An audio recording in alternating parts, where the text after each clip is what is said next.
రేపొద్దున ఏదో ఒక విషయంలో నేను చనిపోయాను అనుకోండి, ఒక ఆడపిల్లతో నాకు అక్రమ సంబంధాన్ని అంటగట్టి వ్యభిచారం చేస్తూ వీడు చచ్చిపోయాడని ఎవరో మాట్లాడితే ఫాల్స్ న్యూస్ క్రియేట్ చేసి నా కుటుంబానికి ఎలా ఉంటుంది?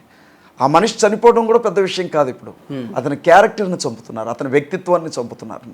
అది తట్టుకోలేకపోతుంది క్రైస్తవ సమాజం. అన్న, ఏ విషయాన్నైనా నిజాన్ని నిక్కచ్చిగా మాట్లాడే అజయ్ బాబు గారు లెక్క మాట్లాడండి. మీరు ఒకటే ఒక ప్రశ్న అడుగుతా, దానికి సూటిగా సమాధానం చెప్పండి. అడగండి అన్న. ప్రవీణ్ పగడాల్ గారు చనిపోయిందా చంపేశారా?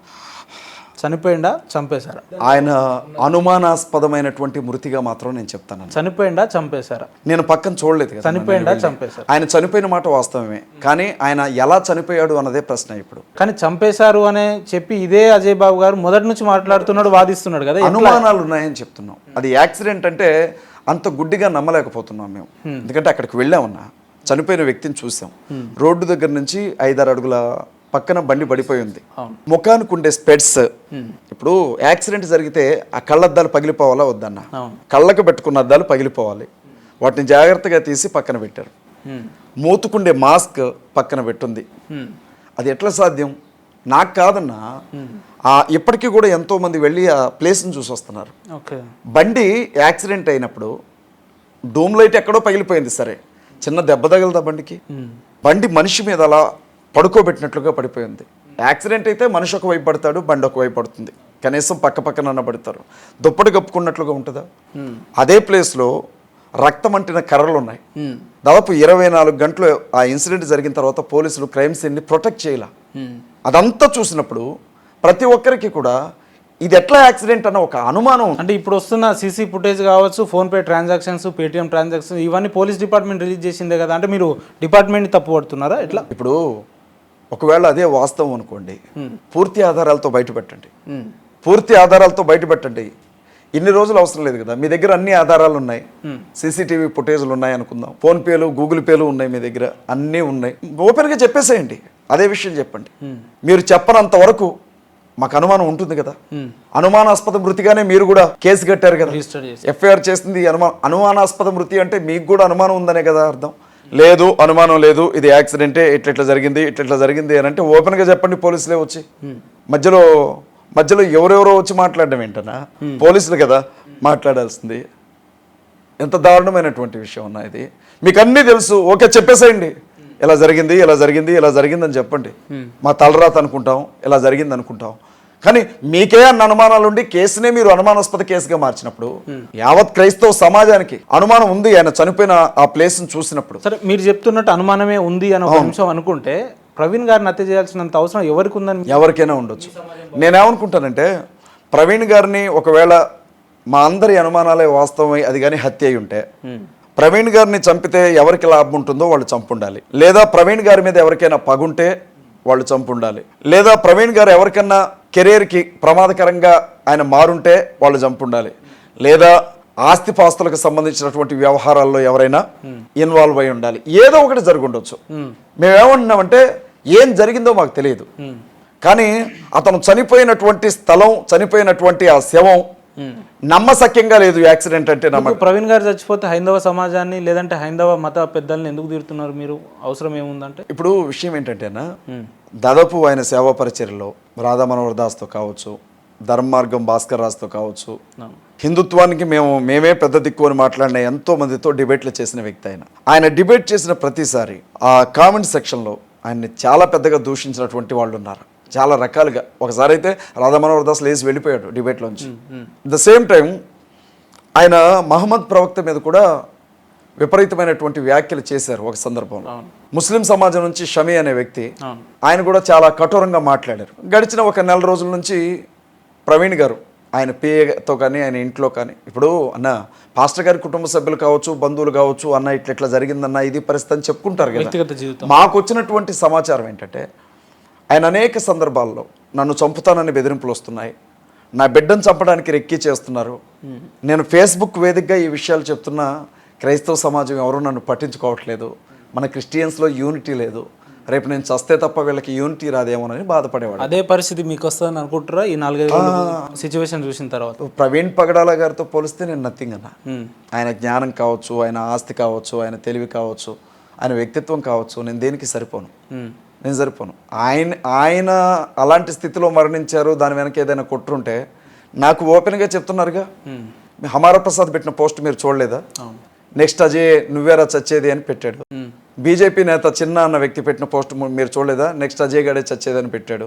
అట్లా ఎంతోమంది పోస్టులు పెడుతున్నారు నెక్స్ట్ అజయ్ అని. ఓపెన్గానే చెప్తున్నారు సోషల్ మీడియా ప్రాతిపదికగా. నాకు వ్యక్తిగతంగా మెసేజ్లు పెడుతున్నారు, ఫోన్లు చేసి బెదిరిస్తున్నారు. నేనేమన్నా దేవుణ్ణా? ఒకవేళ దేవుడు నన్ను శత్రువులకు అప్పగిస్తే చనిపోతానేమో, ఎవరికి తెలుసు. సిద్ధంగా ఆ రోజు కోసం నేను ఎప్పుడు సిద్ధమే అన్న.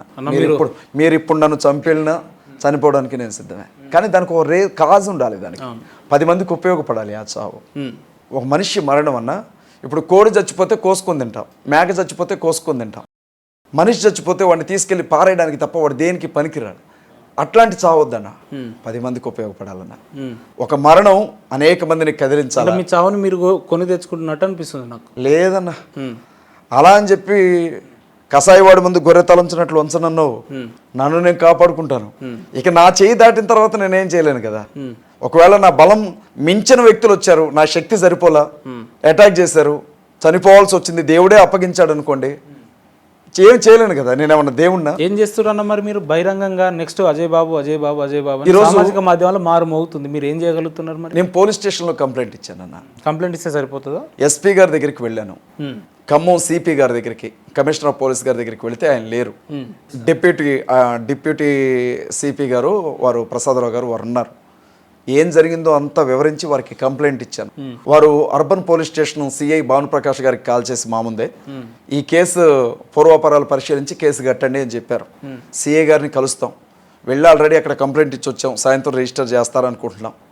నాకు ఎవరెవరి మీద అయితే అనుమానం ఉందో, అమర ప్రసాద్ కావచ్చు, 24 గంటలు నా మీద లైవ్ పెట్టుకొని బ్రతికే కరుణాకర్ సుగ్నా, లలిత్ కుమార్ కావచ్చు, రాధా మనోహర్ దాస్, వీళ్ళ గురించి ఎందుకంటున్నానంటే వీళ్ళు వీడియోలు చేసి అందులో నా ఫోన్ నంబర్లు పెడుతున్నారు.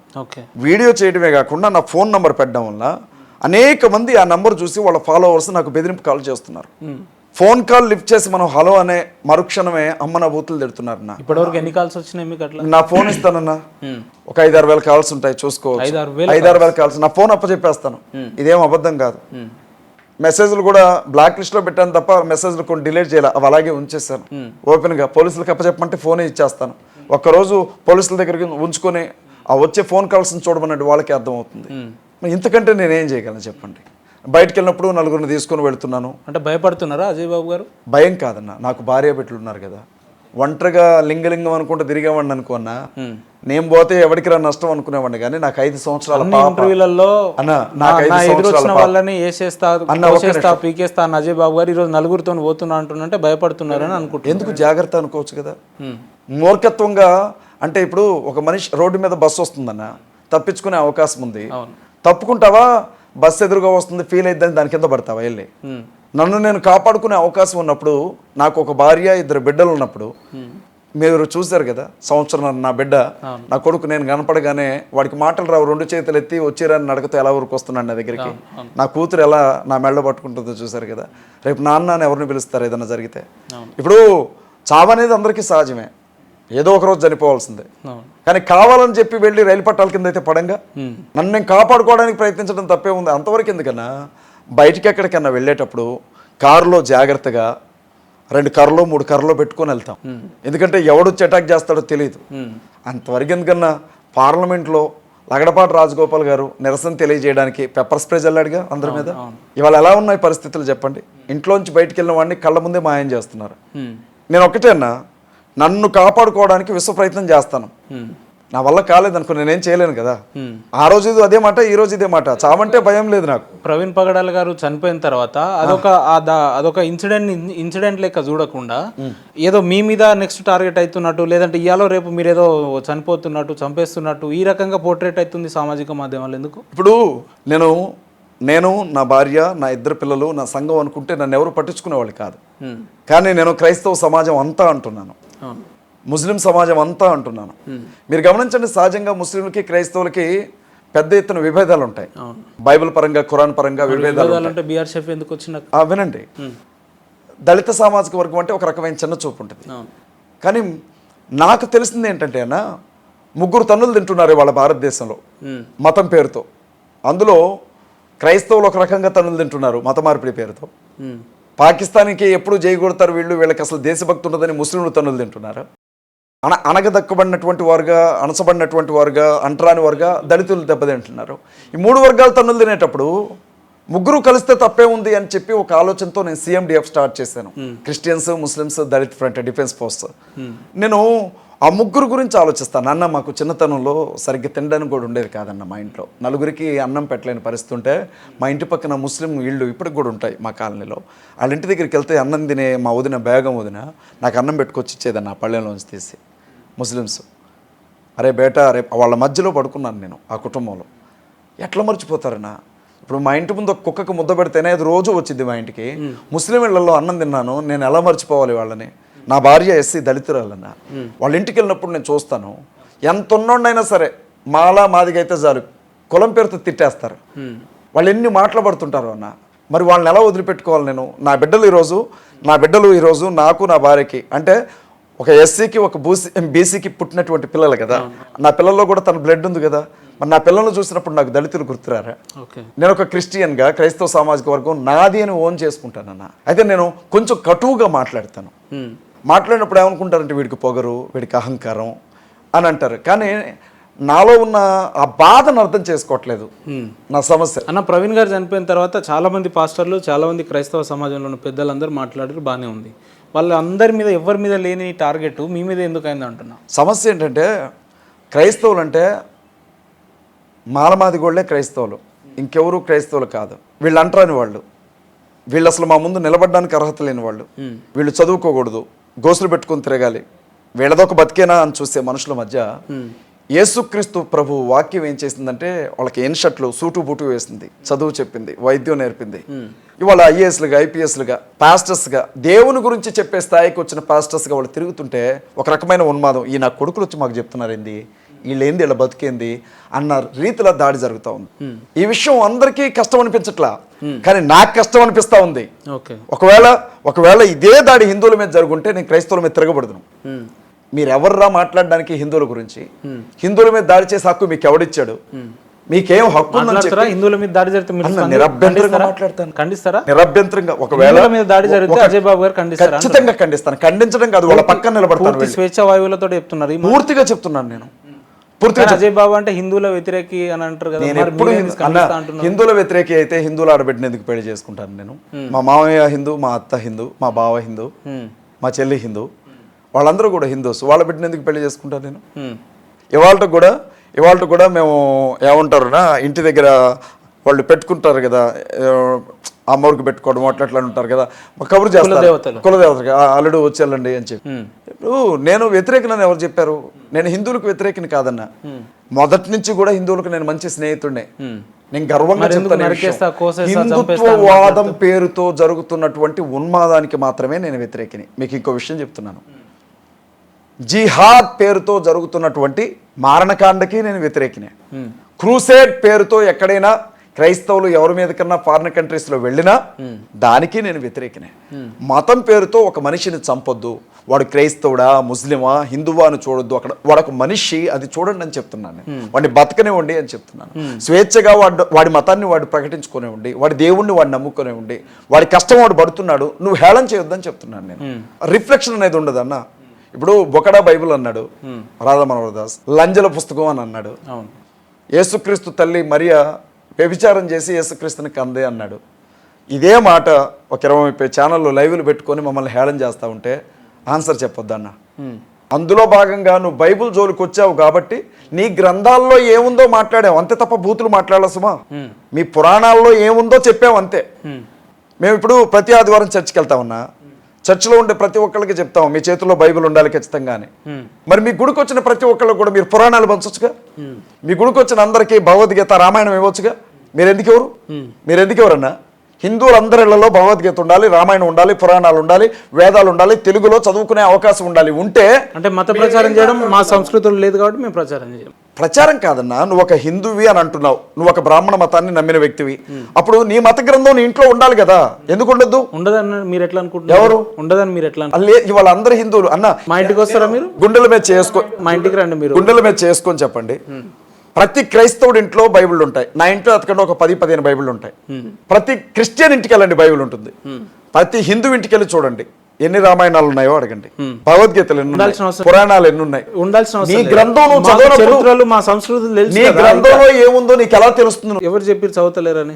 ఎవరు చదవట్లేదు. ఎవరు చెప్పారు? ఇప్పుడు ఏంటో తెలుసా, ఇదే 10వ తరగతిలో ఏ గరికపాటి నరసింహారావు ఇదే 10వ తరగతిలో రామాయణం గురించి అన్ని కాండాలు వివరించారు. మీ బైబిల్ గురించి ఏ రామాయణం గురించి?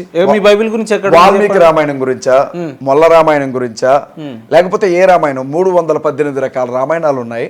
అందులో ఏ రామాయణం గురించి మీరు చదివారు? బైబిల్ అంటే బైబిల్ ఒకటే పుస్తకం, ఒకటే బైబిల్ గ్రంథం ఒకటే ఉంది. చాప్టర్ లేవు అందులో 66 పుస్తకాలు ఉన్నాయి, లేదా 73 పుస్తకాలు ఉన్నాయి వేరే చోట. మాకు రామాయణం అని అంటే వాల్మీకి రాసిన రామాయణం అని చెప్తాను అన్న. ఇప్పుడు నేను ఏమంటున్నానంటే మీరు రాసుకోండి రామాయణం, నాకు ఇబ్బంది లేదు, కానీ మీరు చదవండి అంటున్నాను. మీరు చదివితే ఏమవుతుందంటే అందులో ఏముందో ప్రతి హిందూకు తెలుస్తుంది. అప్పుడు మేము హేళన చేస్తున్నామా, ఉన్న విషయాలే చెబుతున్నామా, మీకు అర్థమైందని చెప్తున్నాను. నేను రామాయణాన్ని టార్గెట్ చేయట్లేదు, నేను అవి మీరు చదవాలి అంటున్నాను. బైబిల్ అట్లా మీరు మమ్మల్ని అడగొచ్చు, మీరు బైబిల్ చదవండి అని. మేము ప్రతిరోజు చదువుతాం, ఉదయం చదువుతాం, మధ్యాహ్నం చదువుతాం, పడుకునేటప్పుడు చదువుతాం, ఖాళీగా ఉంటే గంటలు చదువుతాం. మీరు ఎన్నిసార్లు చదువుంటారు అట్లా? మీ పురాణాలు తెలుసుకోవాలి కదా, అసలు ఏముంది అందులో అనేది ఏముందో తెలుసుకోవాలి కదన్నా. ఏమీ తెలియకుండా నేను ధర్మ ప్రచారకుడిని అంటే అసలు నీ మత గ్రంథాలు ఏం చెప్పాయి? నీకేది ప్రామాణిక? ఒక బైబిల్ పట్టుకొని లేదంటే ఒక బ్లేజర్ వేసుకొని ఒక కోట్ వేసుకుంటే పాస్టర్ అయిపోతాడా, ఫాదర్ అయిపోతాడా? ఇదేనా మీ సంస్కృతి? ఒక్క విషయం చెప్పాలన్నా, సంస్కృతి అనేది ఆహార పద్ధతులకు సంబంధించిందో, కట్టుబట్టలకు సంబంధించిందో, ఆచార సాంప్రదాయాలకు సంబంధించిందో మాత్రమే కాదన్నా, అదొక జీవిత విధానం. అది సంస్కృతి. ఎవరి పద్ధతి వారుకుంటుంది. మేము ఉన్నామన్నా, క్రైస్తవులు ఉన్నాం. మా బైబిల్ ఏం చెబుతుంది అంటే మందు తాగొద్దు అని చెబుతుంది, త్రాగుబోతులకు పరలోక రాజ్యం లేదంటుంది, వ్యభిచరించొద్దు అంటుంది, కట్టుకున్న భార్యతో మాత్రమే కాపురం చేయి. ఇప్పుడు ప్రవీణ్ గారు చేసింది ఏది? ప్రవీణ్ పగడాల్ గారు చేసింది. మీరు ఆయన వ్యక్తిత్వాన్ని మీరు కూడా చంపాలనుకుంటే నేనేం చెప్పలేదు. లేదు, సామాజిక మాధ్యమంలో వచ్చిందే అడుగుతున్నాను. 10 మంది రకరకాలుగా మాట్లాడటం మనుషుల నైజం. అది లోకుల్ని కాకులు అంటారు. ఇవాళ క్రైస్తవులు అంటేనే పళ్ళు పట్ట వాళ్ళు. అజయనా, మీరు ఎట్లా మాట్లాడుతున్నారంటే అధికారికంగా ప్రభుత్వంలో పనిచేసే పోలీస్ వ్యవస్థనే ఈ రోజు మీరు తప్పు పడుతున్నారు. తప్పు అంటున్నారు. అంటే మొత్తం పోలీస్ యంత్రాంగాన్ని తప్పు పడుతున్నారు. నేను చెప్పేది పోలీస్ యంత్రాంగాన్ని తప్పుపడడం కాదు, నేను వాళ్ళని ఎప్పుడు గౌరవిస్తా. నేను ఏమంటున్నంటే 15 గంటల సీసీటీవీ ఫుటేజ్ లో ఆయన ముఖాన్ని ఒకసారి చూపించండి, మేము నమ్ముతా ఉంటున్నాం. రామవరపాడు జంక్షన్ దగ్గర ఎలా చూపించే అవకాశం ఉందో నేను చెప్తా. హైదరాబాద్ నుంచి నువ్వు వస్తున్నావు అన్న, బండి మీద వస్తున్నావు, కారులో వచ్చావు, స్పృహ తప్పి పడిపోయావు, తల మీద హెల్మెట్ ఉంది, ముఖానికి మాస్క్ ఉంది. నేనేం చేస్తానంటే, కామన్ సెన్స్ ఉంది కదా, వెంటనే హెల్మెట్ తీసేసి మాస్క్ తీసి ముఖం మీద నీళ్లు కొడతాను. రామవరపాడు దగ్గర ఒక మనిషి బండి మీద నుంచి పడిపోతే అతను పక్కన కూర్చోబెట్టి 4 గంటలు అతను అక్కడే ఉంటే హెల్మెట్ తీలా, మాస్క్ తీలా, పడుకున్న మనిషి హెల్మెట్తోనే పడుకున్నాడు అన్న 4 గంటలు. ఎవరికి చెప్తున్నారన్న కథలో ఎవరికి చెప్తున్నారు? మీకు ఒక విషయం చెప్తాను. ఇవాళ యాక్సిడెంట్ అని వీళ్ళు అంటున్నారు కదా, మనిషి చనిపోయిన రోజు అది హత్య అనొద్దు, యాక్సిడెంట్ అనొద్దు, ఆయన చనిపోయిన రోజే విషయం బయటకు వచ్చిన రోజు హమారా ప్రసాద్ ఫేస్బుక్లో ఒక పోస్ట్ పెట్టాడన్న. ఇక అనొద్దు కానీ ఏదో తప్పుడు మాట అన్నాడు, పగల తాగి గుద్దుకొని చచ్చాడు, పోస్ట్ మార్టం రిపోర్ట్ లో ఇదే వచ్చింది చూసుకోండి కావాలంటే అన్నాడు. అప్పటికి ఇన్వెస్టిగేషన్ జరగల, సీసీటీవీ ఫుటేజ్లు బయటికి రాలా, పోస్ట్ మార్టం జరగల, పోలీసులు ప్రెస్ మీట్ పెట్టలా. అతనికి ఎలా తెలుసు అన్న హమారా ప్రసాద్కి? ఎలా తెలుసు? ప్రవీణ్ పగడాల గారు ఫోన్ చేసి, అరే హమారా ప్రసాద్, అరే వరాహ ప్రసాద్, అరే పంది, నేను మందు తాగుతున్నారా, యాక్సిడెంట్ చేసుకొని చచ్చిపోయేలా ఉన్నా అని చెప్పాడు. అంటే ప్రవీణ్ గారు నేనే హత్య చేసి ఉంటాడు మీరు? నాకు నమ్మకం ఉందన్న, నాకు నమ్మకం ఉంది. ఖచ్చితంగా హమారా ప్రసాద్ బ్యాచ్ హస్తం ఏదైనా ఉండొచ్చు అని నేను నమ్ముతున్నాను. ఎందుకంటే వాళ్ళు పెద్ద స్టేట్మెంట్, చాలా పెద్ద స్టేట్మెంట్ ఇది. అయినా వాళ్ళు పెట్టినటువంటి స్టేట్మెంట్లు నా దగ్గర ఆధారంగా ఉన్నాయి. చాలా ఇబ్బంది అయితే నాకే ఇబ్బంది కాదు. ఫేస్బుక్ లో వాళ్ళు పోస్ట్ పెట్టారా లేదా? ఫేస్బుక్ లో వాళ్ళు ప్రసాద్ అయితే ఈయననే చంపినారు. కరెక్ట్. వినండి, ఫేస్బుక్ లో వాళ్ళు పోస్ట్ పెట్టారా? మాట్లాడుతున్నారు మీరు? నా ఫోన్ ఇవ్వండి ఒకసారి. హమారా ప్రసాద్ పెట్టినటువంటి పోస్ట్ నేను మీకు చూపిస్తాను. అంటే మీరు మతాల మధ్య చిచ్చు పెట్టడానికి ఇటువంటి మాటలు అంటే హమారా ప్రసాద్ ఏదైనా మాట్లాడొచ్చు, కానీ ఇలా మాట్లాడు అంటే మతాల మధ్య ఆయన ఏమన్నాడు? ఏమైంది? తాగి చనిపోయింది. ఎలా చెప్తాను అంటున్నా నేను? తాగే చచ్చిపోయాడు అని చెప్పాడు. కావచ్చు అన్న, తాగే చచ్చాడు కావచ్చు, కన్ఫర్మేషన్ ఇచ్చారు. ఇప్పుడే చూపిస్తాను. మీరు లైన్ లో ఉండండి, దీన్ని జూమ్ చేయండి. ఎందుకన్నా మనుషులు పిచ్చోళ్ళని చేస్తారు. మీరు ఏమంటారన్నా, స్క్రీన్ షాట్ పిక్చర్స్ ఉంటాయి కదన్నా, అవి ఎలా చూడాలి స్క్రీన్ షాట్ చూడండి దయచేసి. నన్ను ఒక ప్రశ్న అడిగారు, హమారా ప్రసాద్ ఆ స్టేట్మెంట్ పెట్టాడా, మీరు ఎందుకని మతాల మధ్యన చిచ్చు పెడుతున్నారు అని. ఇప్పుడు నేను యాంకర్ గారికి ఇస్తున్నాను, అక్కడ ఏముందో ఆయన చదివి వినిపించాలి. హమారా ప్రసాద్ లేదు లేదు, మీకు అనుమానం ఉంది కాబట్టి మీరే చదవాలి, పెద్దగా చదవండి. చలో హమారా ప్రసాద్ ఫేస్బుక్ పేరుతో అది చూపించండి అటు. పోస్ట్ మార్టం రిపోర్ట్ ఖచ్చితంగా ఏమని వస్తుందంటే చదవండి, భూతైనా చదవాలి, భూతైనా చదవాలి, చదవండి. గుద్ద బలగా తాగి బండి కంట్రోల్ కాకపోవడంతో చచ్చాడని వస్తుంది అని పెట్టిండు. ఎప్పుడు పెట్టాడు? 6 days బ్యాక్. వాడికి ఎట్లా తెలుసు అని అడుగుతున్నాను నేను. అది కన్ఫర్మేషనా లేకపోతే స్టేట్మెంట్ ఇచ్చాడా లేకపోతే అనుమానం అన్నాడా? అనుమానం అన్నాడా స్టేట్మెంటా? ఇప్పుడు ఏం మాట్లాడతారు మీరు? ఎందుకని పాస్టర్స్ చెప్పే ఏమైనా కూడా అబద్ధాలు, మిగతా అన్ని నిజాలు అని హిందువులను భుజాల మీద మోస్తున్నారు? హమారా ప్రసాద్ దగ్గర ఎంత తీసుకున్నారు మీరు? అది ఆయన ఫేస్బుక్ పేజ్ లో, ఆయన కాకపోతే ఎవరు? అబ్బా అన్న, ఆయన రెడ్ టీవీ ఇంటర్వ్యూలో అడిగారు, మిగిలిన ఇంటర్వ్యూలో అడిగారు. హమారా ప్రసాద్ దగ్గర మీరు ఎంత తీసుకున్నారు అన్నారు. ఒక మాట, మీరు ఎంత తీసుకున్నారు? మీరు ఎట్లా అడుగుతున్నారు? నా ఇంటర్వ్యూ రన్నారు, మీరు నాకు ఎంత ఇచ్చారు? ఎవరు? మీరు నాకు ఎంత ఇచ్చారు అన్న? మీ మనసు బంగారం, ఇది వేరు. మీరు నాకు ఎంత ఇచ్చారు? మీ మనసు బంగారం, ఇది వేరు. నేనేమంటున్నాంటే హమారా ప్రసాద్ ఫేస్బుక్ లో పెట్టాడో నిజంగా చూపించమంటే 6 రోజుల క్రితం పెట్టింది నేను మీకు చూపించాను, మీరే చదివారు. చెప్పలేదు కదా ఆయన ఫేస్బుక్ లో పెట్టాడు. రెడ్ టీవీ ఇంటర్వ్యూలో నువ్వు ఇలా ఎందుకు పెట్టావంటే ఖచ్చితంగా అదే వచ్చింది రిపోర్ట్ చూసుకో అని అన్నాడు. రెడ్ టీవీ ఇంటర్వ్యూలో లైవ్ ఆయన మాట్లాడాడు, సిసిటీవీ ఇంటర్వ్యూలో మాట్లాడాడు. వీళ్ళకి ఎలా తెలుసు అంటున్నాను నేను.